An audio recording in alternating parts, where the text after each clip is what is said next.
भाषा भित्तिरे आम 1936 मसीहा आज दिवस बा एप्रिल 1 तारिख में स्वतंत्र राज्यर मान्यता पाई। इतिमध्य 90 वर्ष पूरण हो आम चलित वर्ष को 91तम ओडिशा दिवस पालन करुछे। सेबर ओडिशा और वर्तमान ओडिशा मध्य अनेक परिवर्तन घटी आम महान संस्कृति ऐतिह्य और परंपरा अक्षुण्ण रही। यार सुरक्षा आम समस्त दायित्व बोली कहिसेंति अतिथि माने। बुधवार अपराह्न पुरी जिला स्तरीय ओडिशा दिवस पालन अवसर में संस्कृति भवन ठारे विभिन्न प्रतियोगितार कृति प्रतियोगी मानक पुरस्कृत करा जायतिला। सूचना और लोक संपर्क कार्यालय पक्षर आयोजित यह कार्यक्रम में मुख्य अतिथि भाव जोगदे अतिरिक्त जिलापाल प्रशासन शरद चंद्र बेहेरा आमे देश विदेश में जेउठी थिले मध्य आम भाषा संस्कृति को भूलिबा उचित नुहे। आगामी पीढ़ी यह प्रति प्रतिबद्ध होगा से परामर्श देवा सह आज युवपीढ़ी आम परंपरा और संस्कृति संपर्क में जानिबा ताहाको आगुक नेबा पे प्रचेष्टा करने से परामर्श देथिले।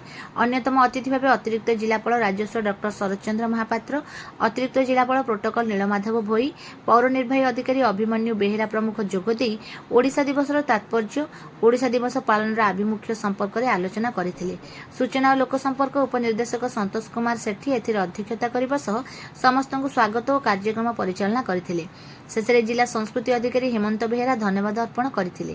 पर अतिथि माने पुरीर नाटक, नृत्य, संगीत और लोककला प्रचार प्रसार व्यक्तित्व तथा ओडिशा संगीत नाटक एकाडेमी पुरस्कार प्राप्त कला संगठक प्रसन्न कुमार मिश्र, विद्यालय महाविद्यालय स्तरीय विभिन्न प्रतियोगिता और महिला मानक मध्य अनुष्ठित मुरुजा प्रतियोगितार कृति प्रतियोगी को पुरस्कृत करथिले। परे परे विभिन्न सांस्कृतिक कार्यक्रम परिवेषण करा जायतिला।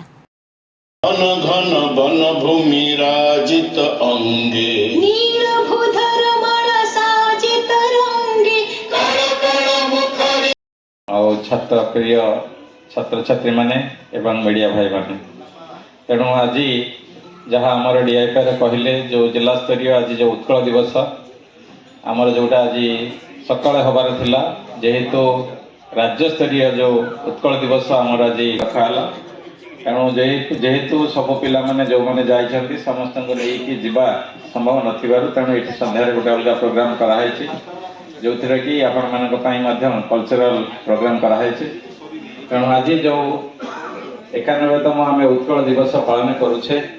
आज आमर जो ओडिशा जेतबळे इंग्रेज मानक अधीन रे सारा भारत वर्ष जमी थिला ओडिशा मध्य थिला। आज देखिबा आमर इतिहास रो जे प्रथम भाषा भित्तिक देश राज्य आमर ओडिशा हे पारला जोड़ा कि 1936 रे आमर बड़ी शोभित बीस पूर्ण तीर्थ जय पूर्ण प्रदेश जननी जननी कवि कुल मौली सुनंदन वंद्य भुवन विघोषित कीर्ति अनिंद्य धन्य